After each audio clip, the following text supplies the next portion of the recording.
Bonjour et bienvenue à Parole de Sagesse, la parole qui te permettra de devenir la meilleure version de toi selon le plan parfait de Dieu. Alors aujourd'hui, nous continuons sur notre série concernant la périnatalité et nous avons vraiment la joie d'avoir avec nous le docteur Rachel. Bonjour docteur Rachel. Bonjour. Comment vous allez? Très bien, par la grâce de Dieu, merci. Ah super, je suis vraiment contente. Je vais te tutoyer, ce sera plus facile. Je suis vraiment contente de te recevoir. Alors tu es docteur en médecine de formation, c'est comme ça qu'on dit, je crois. Exactement. Et qu'est-ce que tu fais actuellement? Où est-ce que tu exerces? Donc voilà, je suis médecin généraliste et j'exerce à la maison médicale Soins et Vie qui se trouve à Molenbeek, dans le quartier Mactens. Et donc, Dieu m'a fait la grâce d'être entourée de collaborateurs chrétiens. Et donc, notre vision est vraiment basée sur la foi chrétienne. Bien que tous ceux qui travaillent ne soient pas forcément de confession chrétienne, mais voilà, c'est une grâce que j'ai. Amen. Pour ceux qui ne savent pas, Molenbeek se trouve à Bruxelles, qui se trouve en Belgique. Alors, avant de commencer, deux petites questions pour Dr Rachel. Un petit portrait chinois version chrétien. Si tu étais la personne... Je te surprends, hein. Si tu étais un personnage de la Bible, qui serais-tu? Waouh. Abigail, je pense. Abigail, pourquoi Abigail? Parce qu'on dit d'elle qu'elle était belle et sage. Oh, waouh! Ça veut dire que tu es consciente de la créature merveilleuse que tu es, de la créature de Dieu merveilleuse que tu es. Mais disons parce que parce que j'aspire. Ah, waouh! Quelle humilité! Plutôt parce que j'aspire à ça. Amen. Et dernière petite question, si tu étais un verset biblique? Un verset, là tout de suite, je sais pas, mais si je pouvais un peu modifier et Bien être sûr. un chapitre, Oui. je peux, Oui. je serais Philippiens 4. Philippiens 4. Oui, j'aime beaucoup ce ça veut dire. chapitre. On trouve Ça pas parle mal de quoi? On trouve pas mal de pépites dans Philippiens 4, C'est vrai? comme faites connaître vos besoins au Seigneur et il pourvoira au-delà de ce que vous espérez. C'est là qu'on trouve aussi que tout ce qui est pur, que tout ce qui est saint, digne d'approbation, etc., soit l'objet de vos pensées. C'est dans ce chapitre aussi qu'on trouve, si je ne me trompe pas, c'est quoi cette parole déjà? Oh là là, tout de suite elle m'échappe, mais on y trouve vraiment des pépites. Et c'est pour ça que j'aime ce chapitre. Ah ben amen. Justement, tu dis que on fait connaître nos besoins au Seigneur et le Seigneur va pourvoir. Et c'est un peu aussi en fait le sujet de notre podcast du jour. Le titre de notre podcast est Mettre au monde toute une bataille. Toute une bataille. Et c'est vrai que tu es médecin, mais tu ne viens pas nous parler en tant que médecin, mais en tant que femme d'abord. Et alors, si on pouvait commencer, donc on va commencer par le début en fait. Donc quelques mois après ton mariage, pendant que tu es encore aux études de médecine, ton mari et toi décidez de vous lancer dans un projet un peu, pas fou, mais un nouveau projet. Qui est en fait d'avoir un nouveau bébé, d'avoir un bébé. Exactement. Oui, comment ça se passe? En fait, c'était un an après le mariage, pour être plus précise, parce qu'on s'était dit, on veut d'abord avoir une année pour nous, et le Seigneur nous a fait grâce que ça puisse passer comme ça. Donc, l'année passe, on se dit, tiens, on se lance, puisqu'on s'était dit que... Et donc, voilà, on se lance dans cette aventure, et Dieu est bon. 3 mois après, plus ou moins, je tombe enceinte. Très vite alors? Oui, très vite. Tu as cette grâce, 3 mois après, boum, sans souci. Sans souci, sans complications, rien du tout. Et la grossesse se passe très bien. Je suis pendant ce temps-là en formation de médecine générale, donc je suis assistante en 2e année, c'était ma dernière année. Et le détail, c'est qu'on habite Bruxelles, mais mon assistanat se passe dans la région de Liège parce que j'avais rien trouvé sur Bruxelles. Donc, je devais faire les navettes, Bruxelles, Liège, tous les jours quasi. Et c'était quand même assez épuisant. En voiture et en train, les deux combinés, une fois l'un, une fois l'autre, une fois les deux, bref. Et donc, l'assistanat commence en octobre. Et moi, en décembre, je tombe enceinte, en fait. Donc, quasi toute l'année de mon assistanat, je suis enceinte. Mais Dieu me fait grâce, la grossesse se passe très bien, à part que je change complètement. Oui, pendant qu'on préparait l'émission, tu disais que ta fille avait pris une grosse partie de ta beauté, c'est ça? Toute. J'avais complètement changé. Déjà, J'étais dans les 50 kilos pendant mon mariage, au début de mon mariage, et je monte à des 70, 80 kilos. Waouh. Je comprends pas ce qui m'arrive. Je change vraiment physiquement, mon visage change, les gens que je connais ne me reconnaissent pas. Plus. Plus, oui. Et c'est qu'au son de ma voix qu'ils me reconnaissent, ou quand ils me regardent bien, qu'ils disent « Ah ouais, c'est toi !» Il y avait un jeune oncle de mon mari qui me taquinait toujours, il me regardait, il me disait « Rendez-nous Rachel !» Oh. Donc, comme quoi, la grossesse peut avoir un impact considérable sur le changement, sur le physique de la maman. Hein. En tout cas, chez moi, ça m'a vraiment complètement transformée. Je faisais de la rétention d'eau, donc j'étais gonflée de partout. Mais malgré ça, j'avais la force de travailler, de faire mes allers-retours. Parfois, pas tous les jours, parce que mes parents habitaient dans la région, ma belle famille aussi. Donc, des fois, quand j'étais trop fatiguée, je restais dormir là-bas. Mais le Seigneur m'a donné la force. J'ai pu avancer quand même assez loin. Je n'ai pas dû rattraper des jours ou des semaines ou des mois pour compléter ma formation de médecin généraliste. Donc ça, déjà, c'est une grâce. Malgré toutes ces transformations, j'ai pu finir en temps et en heure. Ouais. Et donc, tu fais tes consultations prénatales? Oui. Et donc, je fais le suivi comme toutes les femmes. Et vers la fin de mon assistanat, donc l'enfant était prévu pour le mois de septembre. Et je pense, parce que ça, maintenant elle a 12 ans, bientôt 13, donc ça commence à faire loin. Ouais. Mais je pense que ça devait être vers la mi-juillet. Je vais à mon contrôle habituel. Et là, la gynéco m'annonce une nouvelle que je n'attendais pas et qui vient un peu me bouleverser.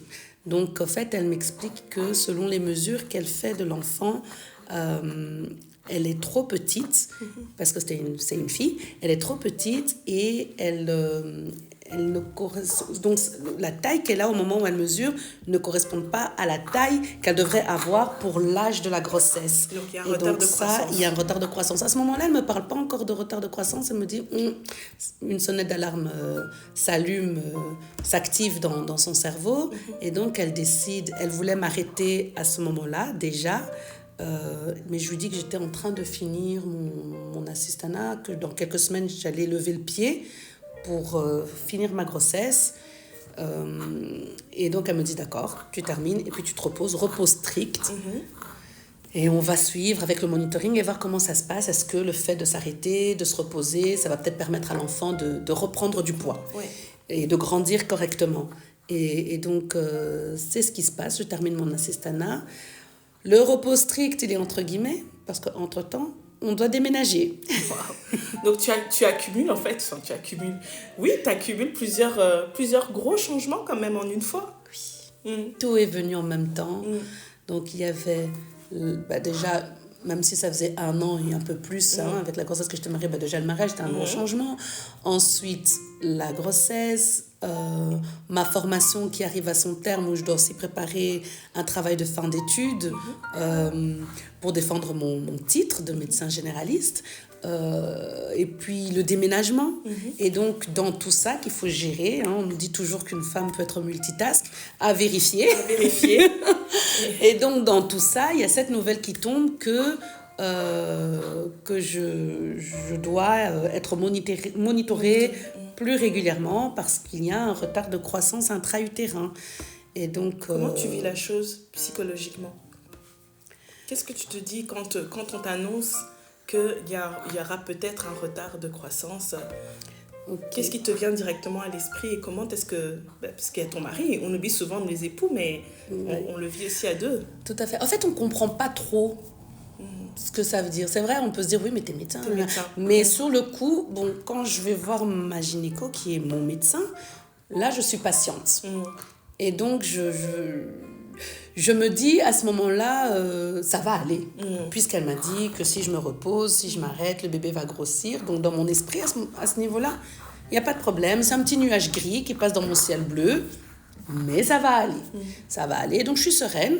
Et je me dis, je vais juste me reposer du mieux que je peux, malgré tout ce que je dois faire. Je vais me reposer du mieux que je peux. Et c'est ce que je tente de faire. Mais et à chaque fois que je vais au monitoring, elle me dit rien de négatif au fait. Elle me dit à chaque fois, c'est bon.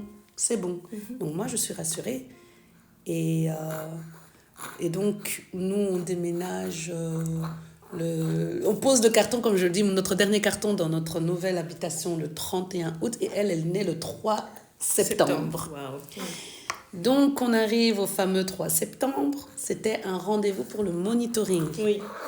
Bon, moi, je vais à l'hôpital normal, fatiguée, avec la fatigue de fin de grossesse. Oui. Je traîne les pieds. Et en plus, tu disais que tu voulais pas y aller. Non, c'est pas que je voulais pas y aller, mais j'étais en retard, en fait. Okay. Et donc, je me pose la question, est-ce que ça vaut encore la peine d'y aller? Ok. Mais... je me dis, mon rendez-vous est là, j'y vais et je verrai bien ce qu'ils vont me dire. Donc, je traîne les pieds parce que je suis fatiguée. Il faut imaginer que j'ai peut-être 80 kilos, 30 kilos en plus. Des pieds qui gonflent de partout. Donc, je traîne le pas. Hein. Je crois qu'à ce moment-là, je devais ressembler plus à un éléphant qu'autre chose. Donc, je traîne les pas et finalement, j'arrive quand même. Et j'explique donc à l'infirmière qui m'accueille que voilà, je suis en retard, etc. Elle me dit, il n'y a pas de problème, venez, je vais vous installer. Comme il n'y avait plus de place dans la salle de monitoring, parce que la salle de monitoring, c'était des chaises relax. Là, elle m'installe dans une chambre, dans un lit. Et là, je m'endors complètement avec tous les patchs, l'appareillage du monitoring. Donc, je m'endors. 1 heure après, je sursaute. Je me dis, tiens, j'ai l'impression que j'ai duré. Donc, j'ouvre la porte de la chambre, je regarde dans le couloir, une infirmière passe, je l'accoste. Excusez-moi, je pense que là, on a un peu duré avec le monitoring. Je m'étais endormie. Elle me dit, ah oui, en effet, attendez, je vais vous débarrasser. Elle me débarrasse très gentiment. Elle prend le tracé. Elle regarde, elle me dit, il faut que le docteur voit ça.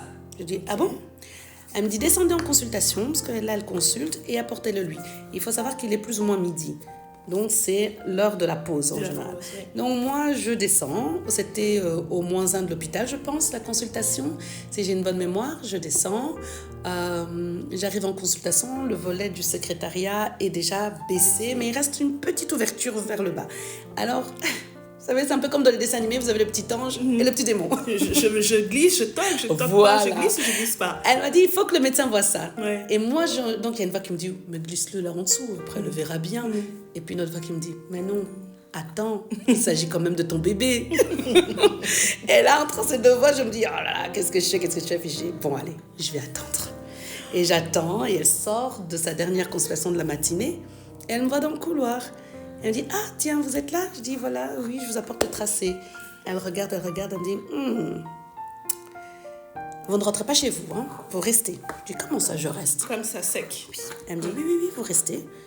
Et vous allez accoucher aujourd'hui. Je dis, pardon? Moi, je ne suis pas prête.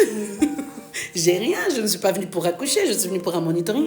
Oui, mais non, le tracé n'est pas bon.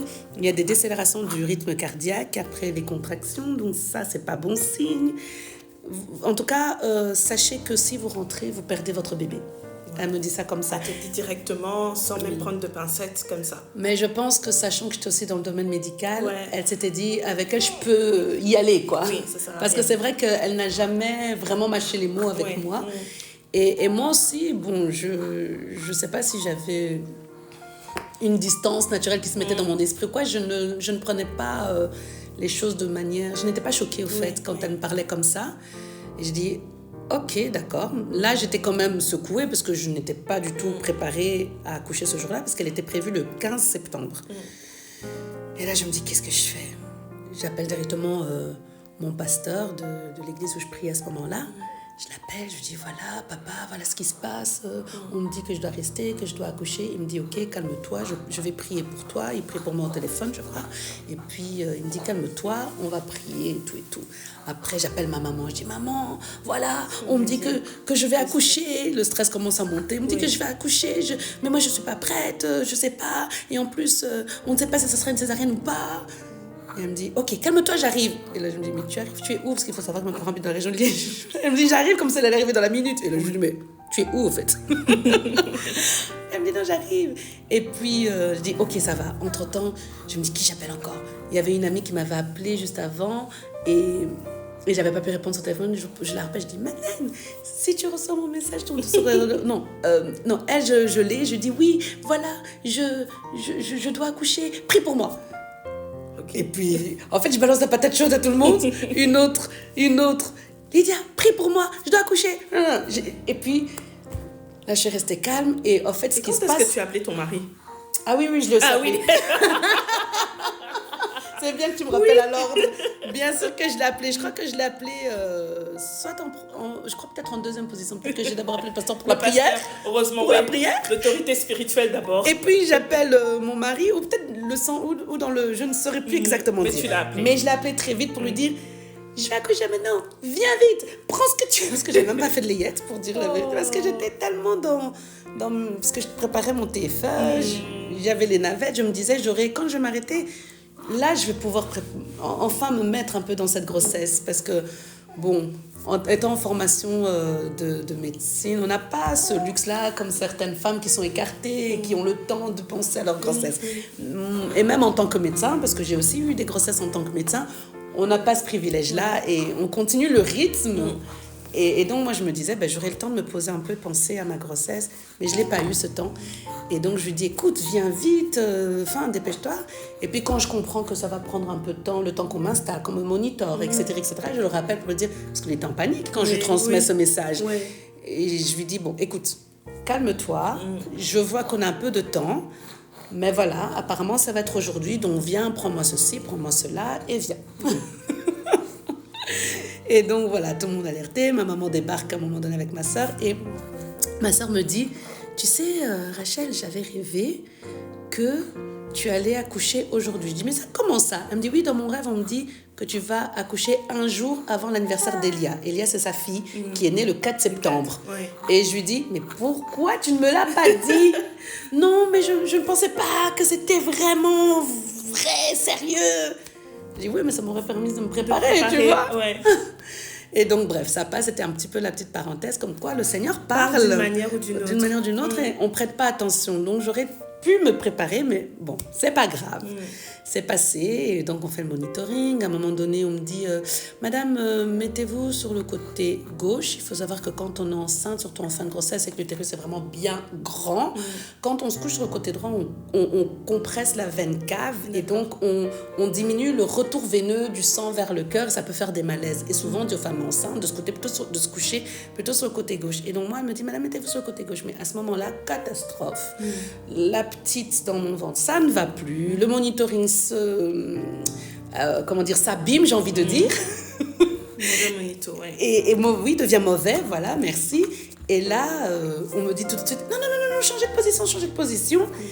Et là, la gynéco suivait mon monitoring en consultation sur un écran, et directement, elle a appelé l'assistante, elle a dit, c'est bon, on arrête de chipoter, on va aller en césarienne, parce que on m'avait mis une perfusion avec tous les produits pour provoquer, mais rien ne se passait. En fait, j'avais des contractions sur le monitoring, mais moi, je ne ressentais rien du tout. Wow. J'avais peur parce qu'on m'avait dit provoquer, ça fait très mal, mais je voyais des pics monstrueux sur le monitoring, mais moi, je n'avais rien, aucune douleur. Et donc, quand la gynéco voit ça, elle dit non, c'est bon, on arrête de chipoter, hop, on va à la salle d'op, etc. Et là, bon, je me dis, c'est nécessaire. À ce moment-là, j'accueille la nouvelle en me disant, c'est dommage, j'avais vraiment envie d'accoucher naturellement, mais ici on voit que l'enfant est en souffrance. Déjà il y avait ce retard de croissance qui ne s'est pas amélioré, on voit qu'elle ne supporte pas les grandes contractions, ça ralentit son rythme cardiaque, on ne va pas chipoter, je suis d'accord, on est en phase avec la décision du médecin, donc il n'y a pas de problème. Avant d'être d'accord, bien sûr, tu as ça, comme on dit, notre émission, donc il y a eu une bataille oui. Dans ta tête. En fait, la bataille, elle était là. Elle était vraiment là. Mais Dieu était tellement bon qu'une armée d'intercesseurs s'était levée pour moi.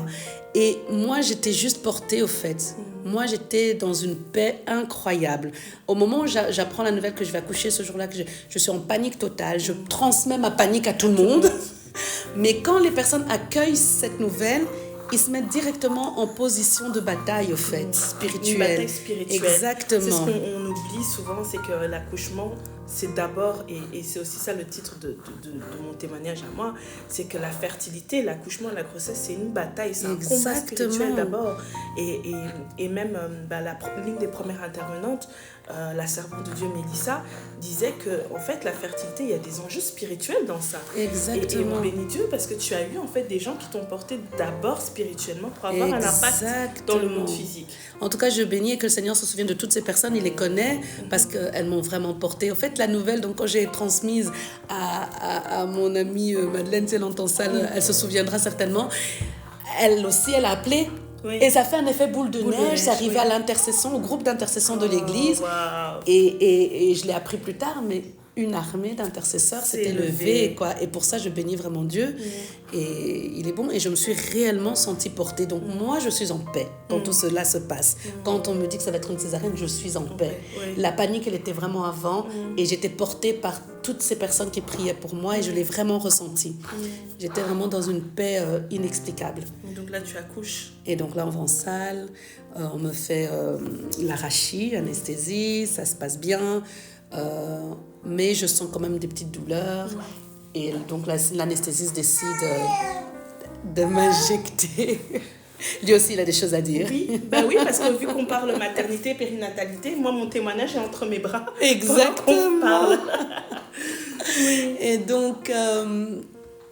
Et donc l'anesthésiste décide de m'injecter des produits en intraveineux qui font que je suis dans les vapes. Ce n'était pas une anesthésie totale, je ne crois pas, mais je suis déconnectée. Et donc elle termine la césarienne et puis à un moment je sais que j'ouvre un peu les yeux, on me met le bébé sur moi, je dis « Ah, ma princesse », je ne me souviens même plus, c'est mon mari qui m'a raconté ça. Et puis on donne à papa directement. C'est ta princesse qui s'appelle Zoé. La vie de Dieu. La vie de Dieu, c'est pas non plus un choix anodin. Donc, papa accueille Zoé et c'est avec lui qu'elle fait premièrement connaissance. Moi, oui, voilà. Moi, on s'occupe de moi, on recoule la plaie, on attend que je me réveille, quoi. Et donc, on m'annonce le poids de l'enfant quand je me réveille. Qui était 1,968 kg. Wow. Grammes. Pardon. 1,968 kg. 42 cm. Wow. Un petit bout de chou qui pouvait tenir dans le creux du cou. Oh. Et donc, je ne m'attendais tellement pas à un si petit bébé. Mais elle était tellement belle, avec tellement de cheveux. Wow. Elle rentre et qui arrive à combien de semaines, combien de mois 38 semaines. Hein. 38 semaines. Donc c'est un terme, en fait. C'est un terme, oui. Hors la limite de la prématurité, je Exactement. Donc c'est un petit terme, mais un terme quand même. Hein. Ouais. Et un bébé à 38 semaines, on ne s'attend pas à ce qu'il fasse moins de 2 kilos. 2 kilos, oui. Ouais, même si c'est un petit poids, il va peut-être être à 2 kg 600, 2 kg 800, 900, mais moins de 2 kilos, non. Donc bébé arrive, il est très vite pris en charge aussi en néonat. Exactement. Passer un petit temps en néonat, sachant que tu étais en train de préparer la fin de tes études de médecine, TFE. Mais la néonate, c'était toute une bataille. Hein. On a duré 3 semaines. Ça pourrait faire tout l'objet d'un témoignage, rien que ça. Il fallait qu'elle prenne du poids. Elle prenait pas. La mise au sein était difficile, mais j'ai vraiment été bien encadrée, qu'au final, elle a réussi. J'ai pu l'allaiter malgré tout. Et ça pendant 1 an, ce dont je suis assez fière. Mais c'était vraiment difficile le début et ça n'avançait pas. Les bébés qui venaient après nous sortaient avant nous. Le moral, j'en pouvais plus. Et là, tu as encore le petit démon à côté, là, le diable qui vient te... Ça aussi, c'est une bataille, la bataille des pensées. Oui. Qui vient te dire, regarde, il va peut-être pas survivre ton bébé. Tu ne sortiras pas. Ceux qui viennent après toi, regarde, il sort et toi, tu es toujours là. Ouais. Et je me rappelle d'un jour, je regarde ça et je fonds en larmes. Je me dis, Seigneur, mais c'est quoi? Tu nous as oubliés ou quoi? Et un jour, je me souviens d'une portion des Écritures. Wow. Je me souviens de l'histoire de Jacob, quand il est sous l'emprise de Laban. Quand Joseph naît, c'est là qu'il a le déclic de se dire, je ne peux plus rester chez Laban, je dois partir d'ici. Et puis, il y a l'histoire où il se bat avec l'ange, la hanche qui est démise, etc. En fait, c'est parti... on avait eu un enseignement sur ça, je pense, c'est au moment où Joseph naît qu'il a ce déclic-là, je dois partir. Et donc, il y a un switch dans son esprit qui se fait et il commence déjà à mettre des stratégies en place pour quitter Laban. C'est là qu'il reçoit aussi des instructions au niveau des brebis, voilà, pour les lecteurs de la Bible, vous connaissez l'histoire. Et donc, le Seigneur le bénit et tout, il se prépare jusqu'au moment où il quitte Laban. Et je me souviens de cette portion d'écriture à un moment donné et je me dis, il faut qu'on sorte d'ici. On ne peut plus continuer comme ça. Trop, c'est trop. Donc, je prends une décision dans ma tête. Mon père est né le 25 septembre. Et je disais à ma fille, tu dois sortir pour l'anniversaire de ton grand-père. Elle est née le 3 septembre. Ma mémoire, si elle ne me fait pas défaut, en fait, je sais qu'on était sortis le 24 septembre. Le 24 septembre. Donc, 3 jours avant, on est peut-être le 21 septembre, je parle à ma fille. Je lui dis, on doit sortir avant l'anniversaire de ton grand-père. Une infirmière vient nous occuper de nous et je pense que c'était En tout cas, je sais que nous sommes sortis un lundi et peut-être que c'est le vendredi alors, ou le samedi.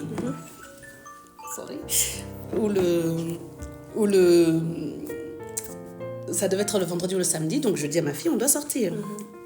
Et on sort lundi alors. Et une infirmière vient, je lui dis, en fait, nous on sort lundi. Par la foi. Oui, j'ai décidé que lundi on sortirait, donc je lui ai dit, en fait lundi on sort. Elle me regarde étonnée, elle me dit, c'est le médecin qui vous a dit? J'ai dit non, mais je vous dis que lundi on sort. Elle me dit, ok. Ma fille était encore dans un lit chauffant, elle n'était plus dans la couveuse mais dans un lit chauffant. On l'enlève du lit chauffant parce qu'il y a un nouveau bébé qui a besoin du lit chauffant. Et là j'ai une petite panique, je dis, mais qu'est-ce que vous faites? Elle me dit, mais vous m'avez dit qu'elle doit sortir lundi, n'est-ce pas? J'ai dit oui. Elle m'a dit, si elle doit sortir lundi à la maison, vous n'aurez pas de lit chauffant. Elle doit quitter le lit chauffant. Inconsciemment, elle s'est alignée à ta foi, en fait. Oui. Comme quoi, quand Dieu te donne une stratégie pour ta bataille, il te la donne et puis il prépare. Donc, il y a le verset dans le Proverbe qui dit ça, que le Seigneur incline le cœur des rois en sa faveur. Exactement. Et donc, il a commencé à aligner les choses. Quand je me suis mise en position de bataille, parce qu'en fait, j'étais un peu dans une position défaitiste, et puis j'ai dit non, ça suffit. Et quand je me suis mise en position de bataille, les choses se sont alignées. Donc, elle me dit, votre fille doit pouvoir gérer son poids, sa température elle-même. Et donc, on va la mettre en lit normal. Si elle gère bien sa température, ça augmentera vos chances de sortir. Et donc, elle fait ça, elle enlève du lit. Je dis, ok, d'accord. Le médecin passe, le médecin qui devait passer, c'était un samedi, qui devait passer, passe. Et je lui dis, nous, lundi, on sort. Elle me dit, écoutez, si elle atteint le poids de 2 kg 600, vous pourrez sortir. Parce qu'elle chipotait. Les grammes qu'elle gagnait aujourd'hui, le lendemain, elle les perdait. C'était vraiment une bataille. C'était... Je lui dis à ma fille, tu entends? Tu dois prendre du poids. Et on la pèse. Ce jour-là, elle les avait pas. Le dimanche, elle avait pas. Elle avait pris, mais c'était pas encore le poids. Le lundi, on vient la peser. Elle a les 2 kg 600. Et je dis, alléluia, madame, vous pouvez sortir. Et donc, c'est le lundi que j'apprends que le jour même, quoi, j'apprends que je sors. Donc, j'emballe mes affaires le même jour. Ma famille vient m'aider, tout ça et tout ça. Mais comme on parle de bataille, je voudrais juste revenir sur 2 éléments. C'est qu'au cours de la grossesse, on fait un test. Donc, au début de la grossesse, on fait un test qu'on appelle le triple test. C'est pour dépister la trisomie 21. Et là, il revient positif. Wow. Et j'en parle avec la gynéco, je dis, mais je ne comprends pas parce que je ne suis pas dans un âge où on est à risque, où le risque est grand pour avoir un enfant trisomique. Les autres valeurs sont bonnes. Comment ça se fait qu'elle me dit, écoutez, je ne peux pas l'expliquer, mais le test est revenu positif, donc on doit faire un examen, un autre examen qu'on appelle l'amniosynthèse, c'est ponctionner le liquide amniotique pour récolter des cellules fœtales et analyser le karyotype, donc c'est l'ensemble des chromosomes de l'enfant pour voir si la trisomie 21 se confirme. Et donc, c'est une intrusion dans la grossesse quand même, parce que c'est une grosse aiguille qui rentre jusque dans l'utérus. C'est un stress parce qu'il y a un risque de fausse couche. Exactement. Et donc, on me fait cet examen et puis on discute avec mon mari, on se dit, qu'est-ce qu'on fait? On est chrétien. Est-ce qu'on avorte? Est-ce qu'on n'avorte pas? Donc là, encore une bataille. Et il me dit, je ne sais pas. Moi, je lui dis, écoute, en tout cas, moi, ce n'est pas dans ma vision des choses, dans mes valeurs. donc, pour moi, je n'ai même pas envie de faire cet examen. Et il me dit, non, faisons-le comme ça. Si jamais il revient avec ce résultat, on pourra se préparer. Et là, on partage aussi avec la famille, on est en prière. Et ma soeur me dit, écoute Rachel, moi ce que je reçois pour toi, c'est que qu'il en soit fait selon ta foi. Et donc, je mets ma foi en action entre le moment où on fait l'examen et le moment des résultats. Il y a toujours un délai, et pendant ce délai-là, c'est la bataille de la pensée. Qu'est-ce qui se passe? Et si tu as un enfant trisomique, tu fais quoi? Et comment? Et moi, je dis, Seigneur, j'ai fait cette prière au Seigneur, j'ai dit, Seigneur, tu m'as appelé pour faire un métier qui est très prenant. Je ne me vois pas dans ce travail avoir un enfant avec des besoins spécifiques. Je ne vois pas comment je pourrais combiner les deux, ça va être compliqué. Et d'autre part, l'avortement, c'est pas dans mes valeurs. Alors ne me mets pas dans une situation où je devrais, où je suis, allez, je sais même pas comment je l'avais exprimé, mais où je suis face à deux mauvais choix, entre guillemets. Enfin, je sais même pas comment l'exprimer aujourd'hui, mais en gros, je disais au Seigneur, ne me tente pas. En gros, c'était ça, en fait. Ne me tente pas, parce que tu sais bien ce à quoi tu m'as appelé, et que je ne sais pas prendre la décision d'avorter, donc je peux pas me retrouver dans cette impasse. Trouve une solution. Et donc, on va pour récupérer les résultats, et ils étaient tout à fait normaux. C'est pas vrai. Ouais. Donc, Comme pas quoi, de trisomie. Si admettons, vous aviez pris la décision d'avorter, en fait...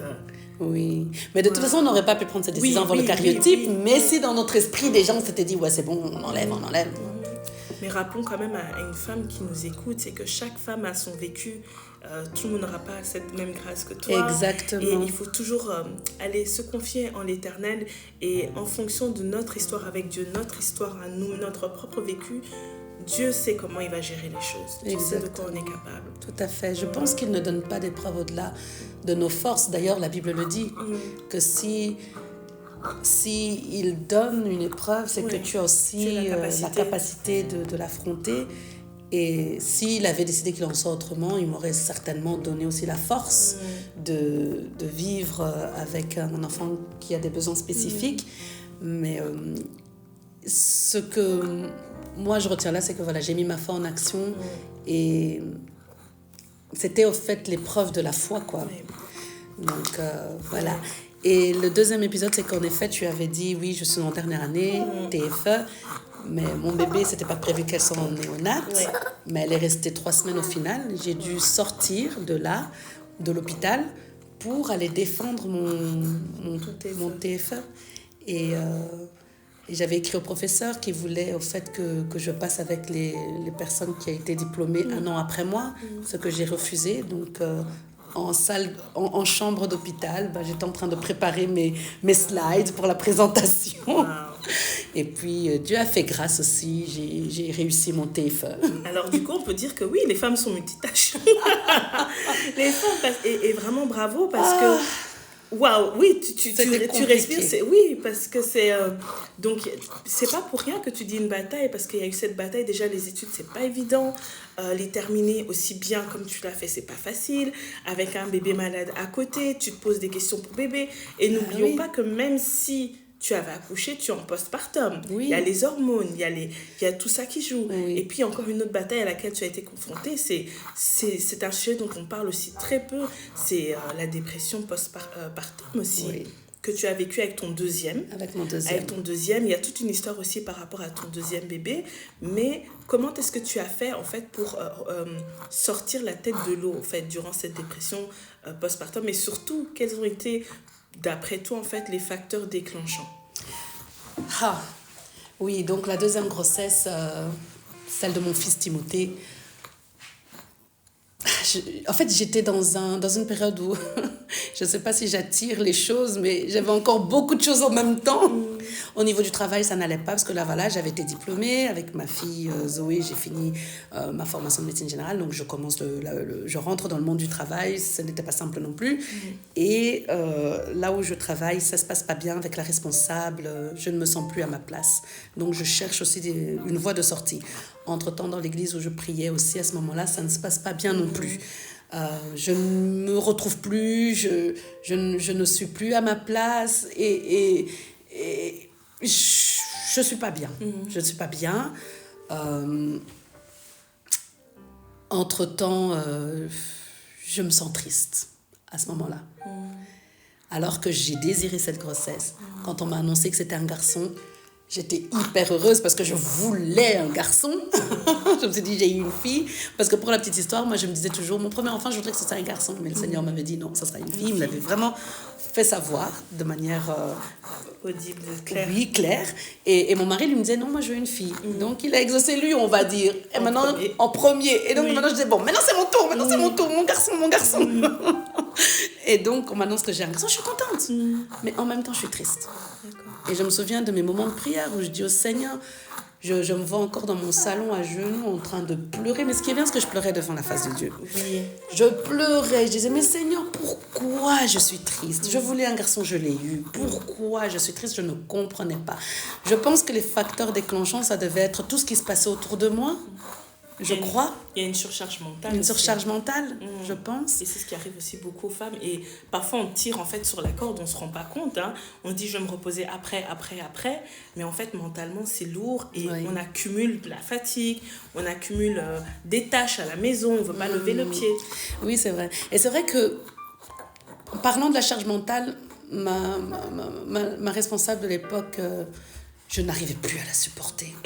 Au point que rien que penser à elle, ça me donnait des palpitations. Je devais vraiment faire l'effort de chasser ces pensées de mon esprit et remplir mes pensées d'autres choses pour ne pas être en mauvaise posture, en fait.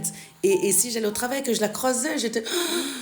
Donc, ça en était arrivé à ce point-là. Je ne pouvais plus rester à cet endroit-là, mais en même temps, je ne pouvais pas non plus partir n'importe comment. J'avais une fille, un loyer à payer. Enfin, vous connaissez les charges de la vie, même si mon mari travaillait aussi. Bon, il fallait qu'on soit à deux pour supporter les charges. Donc, je ne pouvais pas partir n'importe comment sur un coup de tête, claquer la porte. Ce que j'ai quand même un peu fait d'une certaine manière, parce qu'un jour, j'ai dit, bon, maintenant, ça suffit. Là encore, le Seigneur a mis une personne sur ma route qui m'a beaucoup écoutée, et tout. Je passe les détails parce qu'on n'a pas toute la vie, il y a tellement à raconter. Et un jour, j'étais lui déposer ma lettre de démission. J'ai dit, voilà. Et je me suis sentie tellement soulagée ce jour-là. Et entre-temps, j'avais quand même mis des petites stratégies en place. Je ferme la parenthèse. Donc, je pense que ça devait être ça, surtout ça. Et là où j'aurais pu avoir du réconfort, c'est-à-dire dans ma famille spirituelle, mais je ne l'avais pas parce que je n'étais plus à ma place et j'avais personne autour de moi, en fait.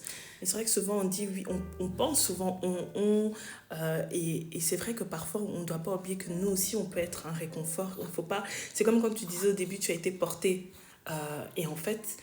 On se dit souvent, oui, j'aimerais être portée, mais nous aussi, on peut être une bénédiction, en fait, pour les autres. Et j'interpelle surtout les femmes qui nous écoutent à ne jamais oublier que toi aussi, tu peux être une bénédiction, un réconfort pour quelqu'un. Exactement. Et du coup, comment tu as fait pour sortir la tête de l'eau?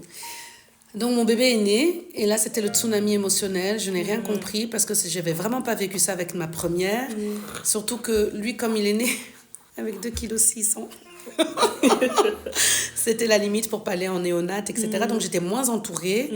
Donc c'était vraiment une avalanche d'émotions que je ne connaissais pas. Je me suis sentie très seule, bien qu'entourée. Je ne comprenais pas. Je regardais mon bébé et je disais je l'aime, mais je ne comprenais pas ce qui m'arrivait. Et c'est par la prière. Alors je sais, ça peut paraître un petit peu phrase bateau. Oui, c'est par la prière que je m'en suis sortie, mais c'est vraiment par la prière que je m'en suis sortie. En fait, je faisais tout pour que personne ne voie. Je masquais ça, je vivais ça dans mon fort intérieur. Même mon mari, je ne lui ai pas montré. Et un jour, j'étais chez mes parents parce que, encore une fois, j'avais suivi une formation et il fallait que je passe l'examen. Donc, j'avais été chez mes parents pour qu'ils s'occupent du bébé pendant que moi, je préparais mon examen. Et puis, je passe chez ma soeur parce que toute ma famille est dans la région de Liège. Et donc, j'étais de ce côté-là. Et un jour, je vais chez ma soeur aînée. Et ce jour-là, elle accueillait une réunion de prière avec d'autres jeunes filles, femmes de l'église où elle priait à ce moment-là. Et puis, je suis là, dans cette réunion de prière où je n'étais pas forcément comptée avec mon bébé, je crois. Et oui, il est là. Je ne l'avais pas laissé aux parents. Il est là. Et donc... d'un coup, je ne sais pas ce qui se passe. Je crois que je fonds en larmes.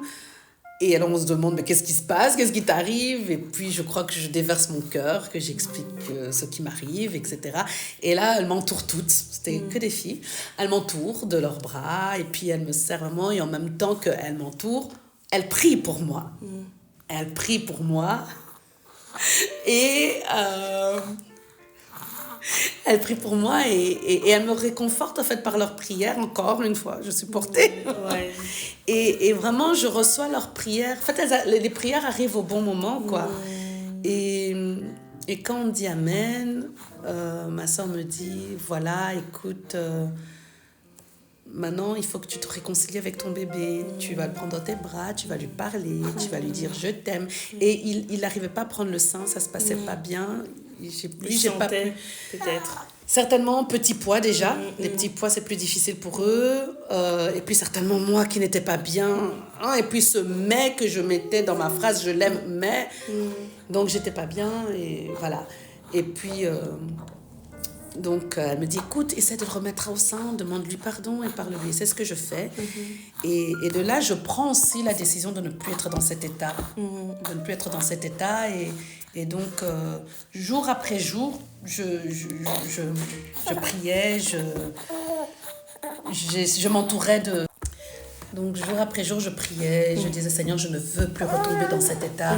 Je crois que tu m'as guéri, que tu m'as sorti de là. Je ne veux plus retourner dans cet état. Et jour après jour, je proclamais. Et quand je sentais une tristesse m'envahir, je disais, non, je refuse cette tristesse, je refuse ce sentiment. Et je disais, Seigneur, au secours. Jusqu'au jour où j'ai aussi pu en parler. Hein. Oui. Parce que comme je disais, je masquais tout. Ouais. Mais jusqu'au jour où j'ai pu en parler.